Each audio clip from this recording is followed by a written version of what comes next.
صباح الفل عليكم مطعم شويه سمك. النهارده بقى يا جماعه جاي اقول لك على اكتر 3 سمكات ممكن تكون بتسمع عنهم وتعرفهم وبتاكلهم، بس الاغلبيه ما شافش شكلهم وهم سمكه قبل ما يبقوا فيليه. اول حاجه معانا طبعا ودي اشهر حاجه السلمون.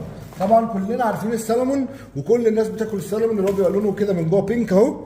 تمام، هوريكم برده بنفليها ازاي في فيديو. تمام، والاغلبيه بص منا يعرفها او على الاقل يسمع عنها، بس كتير ما شافوش شكلها وهي سمكه. اهي سمكه اهي. تمام، بص اهي. وطبعا دي سمكه بتيجي مستورده، دي بتيجي من النرويج وبتيجي من البلاد دي، لكن دي مش بحرنا، كلها بتيجي مستورد. سمكه طبعا تحفه وكلنا عارفينها اهو شكلها. بص اهو. عشان النبي الناس اللي بتقعد تقول لك ايه عندي سلمون فريش ببقى عايز اموت ايه من الضحك. تمام، مفيش حاجه اسمها سلمون فريش يا جماعه، كله جاي من بره مستورد، فاهم؟ ببقى عايز اقول له ده انت اللي فريش يا معلم. تاني سمكه ودي بقى الاشهر عندنا في مصر اللي كله عارف اسمها، القشر بياض. طبعا كلنا بناكل